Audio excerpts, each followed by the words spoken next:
Chapter 28 Hay and McKinley.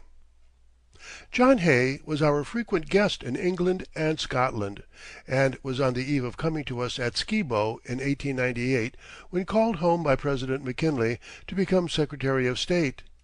Few have made such a record in that office. He inspired men with absolute confidence in his sincerity, and his aspirations were always high. War he detested, and meant what he said when he pronounced it the most ferocious and yet the most futile folly of man. The Philippines annexation was a burning question when I met him and Henry White, Secretary of Legation and later Ambassador to France, in London, on my way to New York. It gratified me to find our views were similar upon that proposed serious departure from our traditional policy of avoiding distant and disconnected possessions and keeping our empire within the continent, especially keeping it out of the vortex of militarism. Hay, White, and I clasped hands together in Hay's office in London and agreed upon this. Before that he had written me the following note: London, August 22, 1898. My dear Carnegie, I thank you for the Skibo grouse and also for your kind letter. It is a solemn and absorbing thing to hear so many kind and unmerited words as I have heard and read this last week. It seems to me another man they are talking about, while I am expected to do the work. I wish a little of the kindness could be saved till I leave office finally. I have read with keenest interest your article in the North American. I am not allowed to say in my present fix how much I agree with you. The only question on my mind is how far it is now possible for us to withdraw from the Philippines. I am rather thankful it is not given to me to solve that momentous question. It was a strange fate that placed upon him the very task he had congratulated himself was never to be his. He stood alone at first as friendly to China in the Boxer troubles and succeeded in securing for her fair terms of peace. His regard for Britain, as part of our own race, was deep, and here the President was thoroughly with him, and grateful beyond measure to Britain for standing against other European powers disposed to favor Spain in the Cuban War.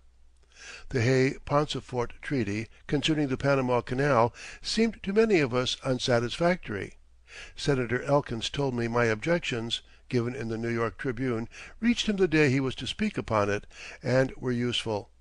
Visiting Washington soon after the article appeared, I went with Senator Hanna to the White House early in the morning and found the President much exercised over the Senate's amendment to the treaty.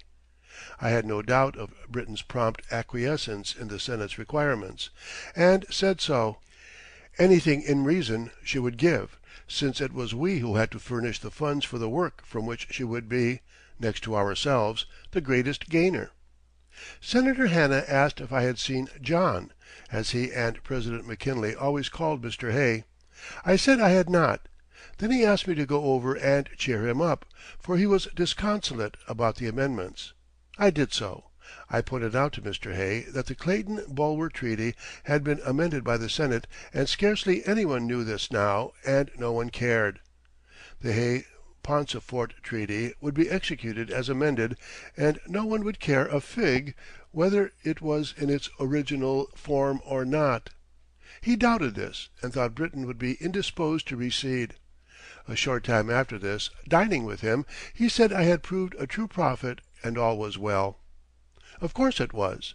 Britain had practically told us she wished the canal built, and would act in any way desired. The canal is now as it should be, that is, all American, with no international complications possible. It was, perhaps, not worth building at that time, but it was better to spend 300 or 400 millions upon it than in building sea monsters of destruction to fight imaginary foes. One may be a loss, and there an end. The other might be a source of war, for oft the sight of means to do ill deeds make deeds ill done. Mr. Hay's bête noire was the Senate. Upon this, and this only, was he disregardful of the proprieties. When it presumed to alter one word, substituting treaty for agreement, which occurred in one place only in the proposed arbitration treaty of 1905, he became unduly excited. I believe this was owing in great degree to poor health, for it was clear by that time to intimate friends that his health was seriously impaired. The last time I saw him was at lunch at his house, when the arbitration treaty, as amended by the Senate, was under the consideration of President Roosevelt. The arbitrationists, headed by the ex Secretary of State Foster, urged the President's acceptance of the amended treaty. We thought he was favorable to this, but from my subsequent talk with Secretary Hay I saw that the President's agreeing would be keenly felt. I should not be surprised if Roosevelt's rejection of the treaty was resolved upon chiefly to soothe his dear friend John Hay in his illness. I am sure I felt that I could be brought to do, only with the greatest difficulty, anything that would annoy that noble soul. But upon this point Hay was obdurate. No surrender to the Senate. Leaving his house, I said to Mrs. Carnegie that I doubted if ever we should meet our friend again. We never did. The Carnegie Institution of Washington, of which Hay was the chairman and a trustee from the start, received his endorsement and close attention, and much were we indebted to him for wise counsel. As a statesman he made his reputation in shorter time and with a surer touch than any other I know of, and it may be doubted if any public man ever had more deeply attached friends. One of his notes I have long kept. It would have been the most flattering of any to my literary vanity, but for my knowledge of his most lovable nature and undue warmth for his friends. The world is poorer to me today as I write, since he has left it. The Spanish War was the result of a wave of passion started by the reports of the horrors of the Cuban Revolution. President McKinley tried hard to avoid it. When the Spanish minister left Washington, the French ambassador became Spain's agent, and peaceful negotiations were continued. Spain offered autonomy for Cuba. The President replied that he did not know exactly what autonomy meant. What he wished for Cuba was the rights that Canada possessed. He understood these.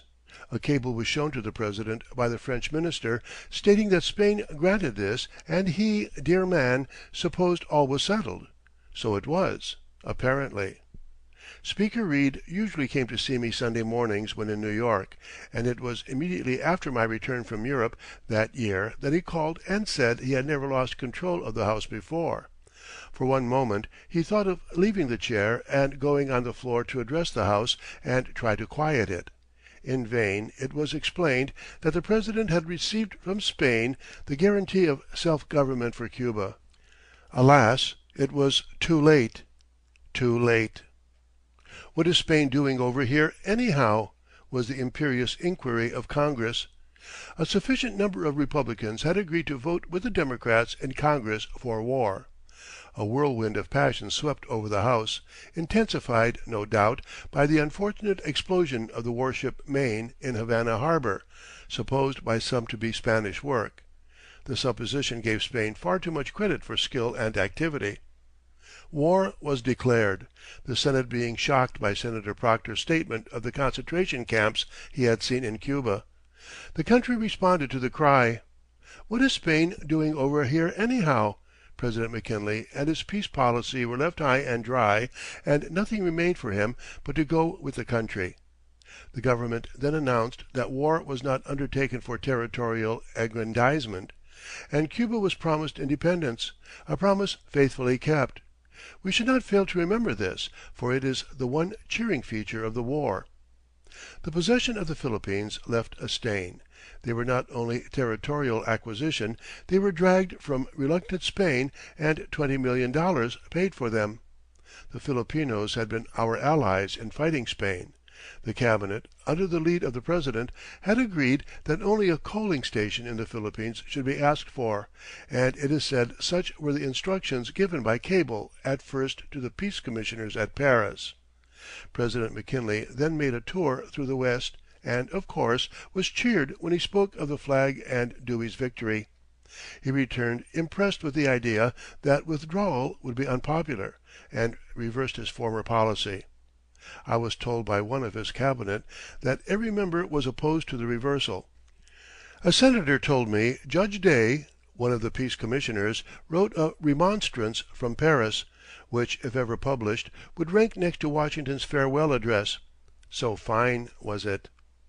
At this stage an important member of the Cabinet, my friend Cornelius N. Bliss, called and asked me to visit Washington and see the President on the subject. He said, "You have influence with him. None of us have been able to move him since he returned from the West." I went to Washington and had an interview with him. But he was obdurate. Withdrawal would create a revolution at home, he said. Finally, by persuading his secretaries that he had to bend to the blast, and always holding that it would be only a temporary occupation and that a way out would be found, the Cabinet yielded. He sent for President Sherman, of Cornell University, who had opposed annexation, and made him chairman of the committee, to visit the Filipinos; and later for Judge Taft, who had been prominent against such a violation of American policy, to go as governor. When the judge stated that it seemed strange to send for one who had publicly denounced annexation, the President said that was the very reason why he wished him for the place. This was all very well, but to refrain from annexing and to relinquish territory once purchased are different propositions. This was soon seen. Mr. Bryan had it in his power at one time to defeat in the Senate this feature of the treaty of peace with Spain. I went to Washington to try to effect this, and remained there until the vote was taken. I was told that when Mr. Bryan was in Washington he had advised his friends that it would be good party policy to allow the treaty to pass. This would discredit the Republican Party before the people; that paying $20 millions for a revolution would defeat any party. There were 7 staunch Bryan men anxious to vote against Philippine annexation. Mr. Bryan had called to see me in New York upon the subject, because my opposition to the purchase had been so pronounced, and I now wired him at Omaha explaining the situation and begging him to wire me that his friends would use their own judgment. His reply was what I have stated: better have the Republicans pass it and let it then go before the people. I thought it unworthy of him to subordinate such an issue, fraught with deplorable consequences, to mere party politics. It required the casting vote of the Speaker to carry the measure. One word from Mr. Bryan would have saved the country from the disaster. I could not be cordial to him for years afterwards. He had seemed to me a man who was willing to sacrifice his country and his personal convictions for party advantage. When I called upon President McKinley immediately after the vote, I condoled with him upon being dependent for support upon his leading opponent. I explained just how his victory had been won, and suggested that he should send his grateful acknowledgments to Mr. Bryan.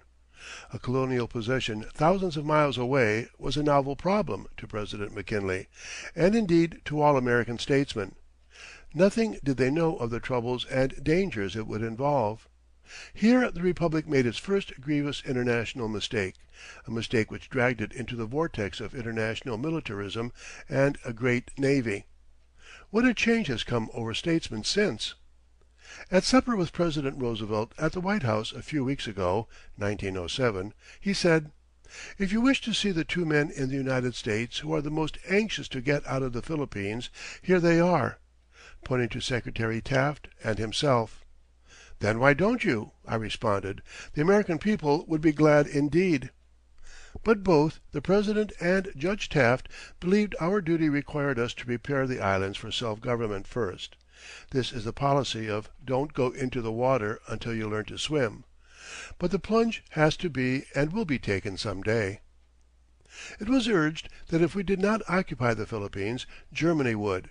It never occurred to the urgers that this would mean Britain agreeing that Germany should establish a naval base at Macao. A short sail from Britain's naval base in the East Britain would as soon permit her to establish a base at Kingston, Ireland, 80 miles from Liverpool.